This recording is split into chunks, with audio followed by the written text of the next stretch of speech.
Okay, good morning बच्चों। हम macro economics के 6 चैप्टर पे हैं। We are on the 6th chapter of macroeconomics. Almost आधी किताब हो गई। इस चैप्टर को खत्म करने के बाद आप भी कह सकते हो कि हमने आधी बुक खत्म कर दी। Half the book we have finished. ये चैप्टर खत्म होते ही, ठीक है जी। और इस चैप्टर के खत्म होते ही आपकी 16 मार्क्स की तैयारी हो जाएगी, 16 नंबर की। हम 16 मार्क्स के लिए प्रिपेयर हो जाएंगे मैक्रो इकोनॉमिक्स में। इसके बाद मैक्रो में 3 यूनिट और बचेंगी। इसके बाद 3 और यूनिट बचेंगी मैक्रो इकोनॉमिक्स के अंदर, जिसमें से 2 यूनिट फिर बहुत छोटी और बहुत आसान है, 6 और 6 नंबर की, यानी 12 नंबर की। 1 यूनिट बचेगी 12 मार्क्स की अकेली, जो बहुत बड़ी यूनिट है, जिसके अंदर 3 से 4 चैप्टर हैं और जो बहुत ज्यादा डिटेल में पढ़ने वाली यूनिट है। फिर मैक्रो खत्म, मैक्रो इकोनॉमिक्स खत्म हो जाएगी, ठीक है जी। लेकिन हम इसको करने के बाद इंडियन इकोनॉमिक डेवलपमेंट के पहले 3 चैप्टर करेंगे। उसके बाद ही हम दोबारा मैक्रो पे आएंगे। फाइन, तब तक आप मैक्रो को पढ़ भी सकोगे और रिवाइज भी कर सकोगे। हम थे चैप्टर के ऊपर जिसका नाम था बैंकिंग। हमने मनी को पढ़ा और कल हमने जो पढ़ा था वो सिर्फ 2 ही टॉपिक खत्म किए थे। What is the meaning of bank. हमने कहा बैंक भी एक फाइनेंशियल इंस्टीट्यूशन है जिसका काम है पैसा बोरो करना और लेंड करना। यही काम है, lending of money and borrowing of money. और बैंक जो है वो इंटरमीडिएटरी है, मतलब ब्रोकर का काम करता है between the 2 people, borrower and lender. जिसके पास पैसा है वो लेंडर है और जिसे पैसा चाहिए वो बोरोवर है। और बैंक उनके बीच में एक ब्रोकर का काम करता है। आपने पैसे जमा कराए, बैंक ने उसे पैसे दिए, बस इतना ही काम बैंक का है, ठीक है जी। ये हमने कल पढ़ा था। फिर हमने कहा there is a difference between bank and a financial institution. Bank भी एक फाइनेंशियल इंस्टीट्यूशन है, लेकिन 2 ऐसे फंक्शन हैं जो सिर्फ बैंक कर सकता है और कोई नहीं कर सकता। ना तो पोस्ट ऑफिस कर सकता है, ना कोई इंश्योरेंस कंपनी कर सकती है, ना कोई म्यूचुअल फंड कर सकता है। वो है that bank deposits are checkable, मतलब you can go any time in the bank, write the cheques and withdraw your money. Anywhere else you can not do it. Secondly, the banks create money. Commercial bank जो होते हैं वो पैसा create करते हैं। और ये हमारा टॉपिक आगे आएगा, जो हम आगे इसको पढ़ेंगे। बहुत लंबा टॉपिक है और बहुत इंपॉर्टेंट टॉपिक है। How do create the money, how does commercial bank create the money. लेकिन उसके पहले हमारे पास आज एक टॉपिक है बैंकिंग स्ट्रक्चर। मैंने आपको कहा नॉट ओनली इंडिया, हर जगह वर्ल्ड के हर एक कोने में एक फादर ऑफ बैंक होता है और फिर बहुत सारे बच्चे होते हैं। ऐसा ही चलता है हर इकोनॉमी में। कोई भी इकोनॉमी हो, चाहे अमेरिका की हो, चाहे कहीं भी यूरोप की किसी कंट्री की हो, चाहे इंडिया की हो। There is one apex bank which is called father of all the banks, which operate the banks, and there are so many banks. तो जो मेन बैंक होता है उसे बोलते हैं सेंट्रल बैंक ऑफ इंडिया, जो इंडिया में आरबीआई है। तो एक तो सेंट्रल बैंक हो गया और दूसरा हो गया many commercial banks. Commercial bank बहुत सारे हैं, एचडीएफसी से लेके आईसीआई से लेके, उसके बाद देना बैंक से लेके और बीओबी से लेके पीएनबी से लेके, बहुत सारे। They are so many banks. लेकिन एक भी कमर्शियल बैंक अपनी मर्जी से एक भी फैसला नहीं कर सकता। कमर्शियल बैंक के किसी भी डिसीजन को अप्रूव करने के लिए पहले उसे अप्रूवल लेनी पड़ती है, किससे? सेंट्रल बैंक ऑफ इंडिया से, विच इज आरबीआई। उसकी हर ट्रांजैक्शन पे आरबीआई की नजर है, मतलब कंप्लीट उसको कंट्रोल करता है आरबीआई, इसको, कमर्शियल बैंक को। लेकिन पिछले कुछ सालों में गवर्नमेंट ने कुछ और भी बैंकिंग सिस्टम में चेंजेस किए हैं। आपने कहीं देखा होगा, अगर कहीं आपने नाम सुना हो, जैसे वो आया, कौन सा बैंक आया, एक बैंक, अभी छोटे छोटे बैंक आए हैं, क्या नाम है उसको? मैंने खुद इसमें अकाउंट खुलवाया, क्या नाम है उसका? नहीं, वो तो पहले से है। एक कुछ छोटे छोटे फाइनेंस बैंक और आए हैं जो गांव में जा जाके अपनी ब्रांचेस खोल रहे हैं। एयू फाइनेंस बैंक, एक बैंक आपने देखा होगा सदर बाजार में, उसकी ब्रांच है एयू फाइनेंस बैंक, है ना। एक आया उत्कर्ष फाइनेंस बैंक, उत्कर्ष, ऐसे नाम आपने सुने होंगे। ये बैंकिंग सिस्टम में एक नई चीज है, एक नया रिफॉर्म आया। आरबीआई ने अब क्या किया, अब छोटे छोटे बैंक बनाए जो कि गांव के लिए बनाए। इनकी जो पावर्स है, जो इनकी लैंडिंग पावर है, जो इनकी बोरिंग पावर है, वो बहुत कम रखी गई है ताकि ये लोग गांव में जाके काम कर सकें। अभी बैंकिंग सिस्टम में बहुत बड़ा रिफॉर्म आया था, फाइन। तो आरबीआई ने उनके ऊपर से थोड़ा कंट्रोल हटा दिया था। लेकिन अब फिर बिकॉज ऑफ दिस पैंडेमिक, ये सिचुएशन के अंदर अब आरबीआई का फिर से कंप्लीट कंट्रोल है सभी बैंकिंग के ऊपर, सभी बैंक्स के ऊपर आरबीआई का कंप्लीट कंट्रोल है, ठीक है जी। और चले आगे बढ़े। स्ट्रक्चर क्या है तो लिखो जल्दी से। Basically today's banking system, basically today's banking system is a two-tier structure. two-tier है, TIER.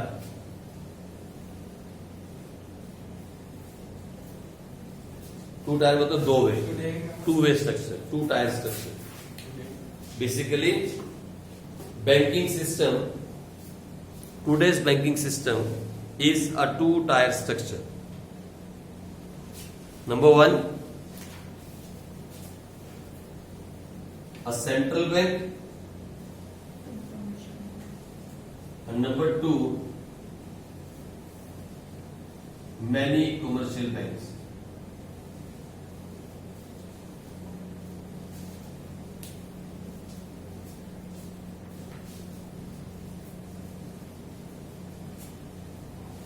तो सेंट्रल बैंक इंडिया में कौन सा है?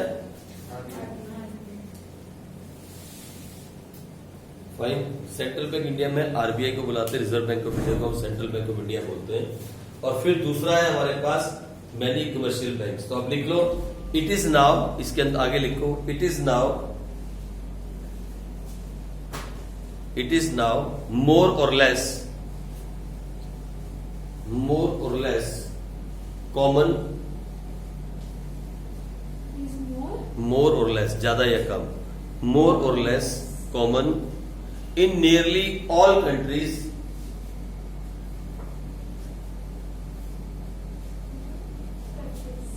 in nearly all countries that commercial banks do the ordinary business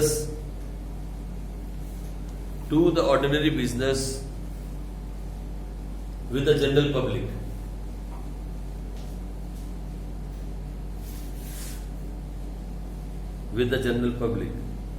And the central bank controls the operations of commercial banks.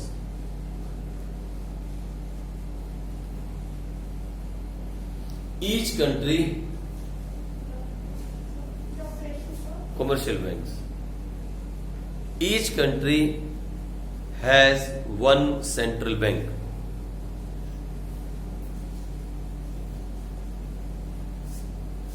For example, in India, it is RBI, Reserve Bank of India.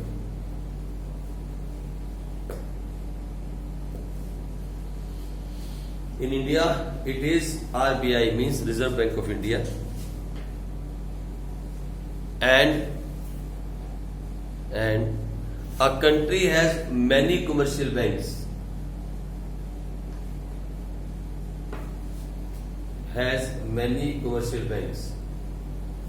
For example,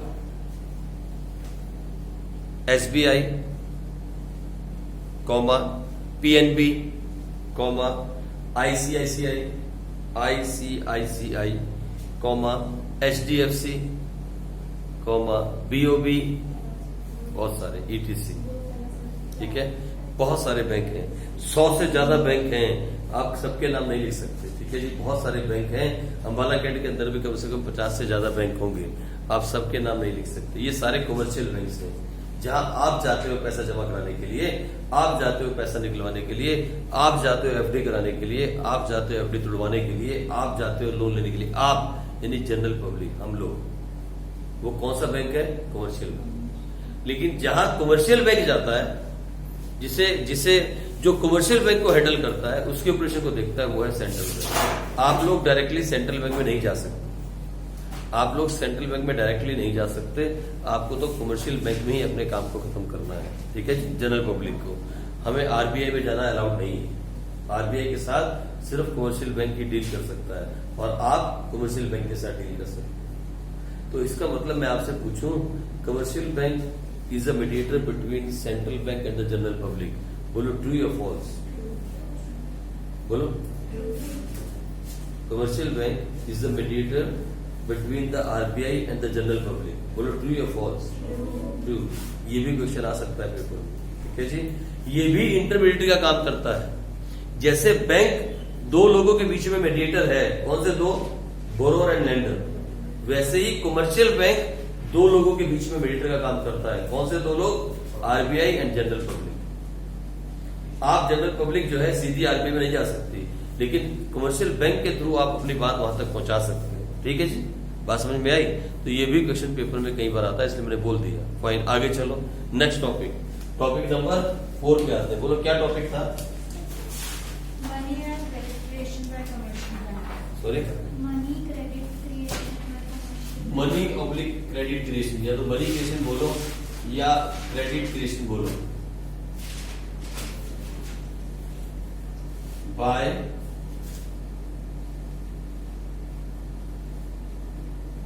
commercial bank. Topic number 4 और लिखो very very important. ये बहुत important है और बहुत बड़ा topic है। It's a very big topic and it's a very important topic. इसको पढ़ते पढ़ते आप बोर नहीं हो जाना, क्योंकि इसको इंटरेस्ट लेके पढ़ोगे तो आप लास्ट तक इसको पढ़ोगे तो बहुत अच्छा लगेगा। आपको ये सीखना है बेसिकली कि एक बैंक, एक छोटा सा कमर्शियल बैंक पैसा कैसे क्रिएट कर सकता है। आप इस सस्पेंस को लेके लास्ट तक इस टॉपिक को पढ़ना है और आपको पता लगेगा कि किस तरीके से एक कमर्शियल बैंक जिसमें आप कुछ पैसे जमा कराते हो या बैंक आपको कुछ लोन देता है, उससे कैसे पैसा क्रिएट होता है। Means how does money multiply, पैसा मल्टीप्लाई कैसे हो जाता है। कैसे ऐसा होता है कि बैंक ने 100 करोड़ से स्टार्ट किया और 500 करोड़ तक क्रिएट कर दिया। ऐसा होता कैसे है, बहुत इंटरेस्टिंग चीजें सीखने वाली, लेकिन लंबा टॉपिक है। तो इस टॉपिक के अंदर सबसे पहले हम लिखें what is the meaning of commercial bank. लिखो जल्दी से। सबसे पहले इसमें हम चलते हैं what is the meaning of commercial bank. हम पहले लिखें कि कमर्शियल बैंक का मतलब क्या है। इसी टॉपिक के अंदर लिख रहे हैं सारा। और मानो ये टॉपिक 6 नंबर का आता है, 100% आता है, और 6 नंबर के टॉपिक में आप सब कुछ वो लिखोगे जो मैं आपको लिखवाऊंगा। यानी ये पूरा 2 पेज का टॉपिक होगा, 2 से 2.5 पेज का भी हो सकता है, शायद 3 का भी हो जाए। अगर ये 6 मार्क्स में आया, मैं बताऊंगा क्वेश्चन कैसे बनता है। 6 मार्क्स में अगर क्वेश्चन आया, अगर लिखा हुआ explain the money creation bye commercial bank, तो समझ लेना जितना मैं लिखवाऊंगा सारा लिखना है। या 6 मार्क्स में आया था। अगर पूछा हाउ डज, अगर उसने कहा how does commercial bank create money, तो वो बीच में एक टॉपिक आएगा यहाँ मैं लिखवाऊंगा। How does commercial bank create money, explain with the example. एक लाइव एग्जाम्पल लेके उसे आप एक्सप्लेन करो। वो फिर 4 नंबर में आएगा। वो फिर कितने में होगा? 4 मार्क्स में। लेकिन अगर उसने ये कह दिया कि ये सारा बताओ, तो इसमें वो टॉपिक भी कवर हो जाएगा, LRR and credit money multiplier, वो भी कवर हो जाएगा इसके अंदर। अगर 6 नंबर में पूछे 6 मार्क्स में एक बहुत बड़ा टॉपिक है। ये कम से कम 2-2.5 पेज का आंसर बनेगा आपके पेपर के अंदर। जो शीट आपकी ये वाली है ना, 2 से 2.5 पेज में शीट बनेगी कम से कम, तब जाके कंप्लीट होगा। तो सबसे पहले मीनिंग ऑफ कमर्शियल बैंक, और लिखे फटाफट जल्दी से। Commercial bank are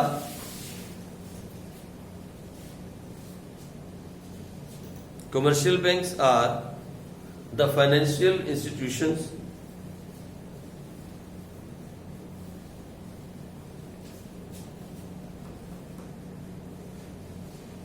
who accept demand deposit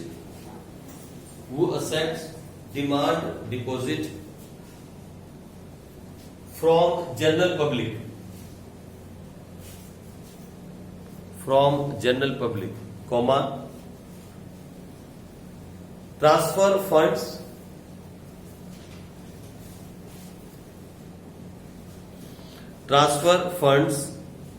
from one bank to another,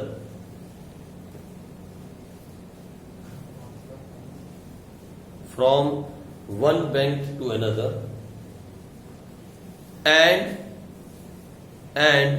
create money.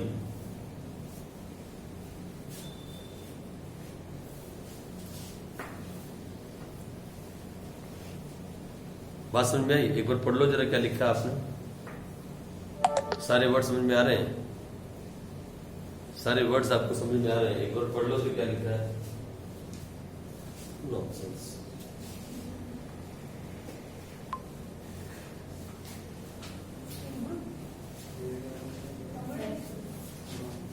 एक ला दो यार, पावर पर कितने का आता है बताओ मुझे, कहाँ से मिलेगा? मैं भी लेके आऊंगा। मैं भूल जाता हूँ। अच्छी कंपनी का एक मिनट को मुझे बताओ, अच्छी कंपनी का कहाँ है? ओके, मेडिकल स्टोर खुले हैं, ठीक है। तो सबसे पहले हमने क्या लिखा है इसके अंदर? What is the meaning of commercial bank? हो गया, आ जाओ। अब लिखे हाउ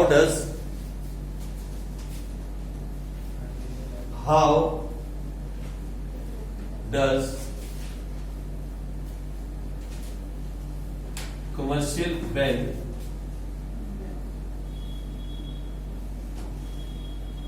क्रिएट मनी।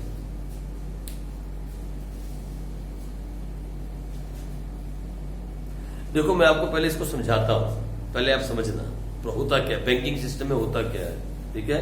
मैं आपको बैंकिंग सिस्टम के बारे में थोड़ी सी नॉलेज देता हूं। आप बैंक में गए, आपने पैसा जमा करा, हो गया। ये बैंक में गई, इसने लोन ले लिया, यही तो काम होता है ना बैंक का। आपके पास एक्स्ट्रा था, आपने जमा कराया, सेविंग कर दी, ठीक है, या एफडी करवा दी, और इसको जरूरत थी, इसने जाके लोन मांग लिया बैंक से। यही काम बैंक करता है। Bank use your deposit to lend money to issue, ठीक है। बैंक खत्म होगी स्क्रीन। अभी तो बोल क्या देते हैं आप कि स्पेस की प्रॉब्लम खत्म। सर फिर आप वीडियो खाया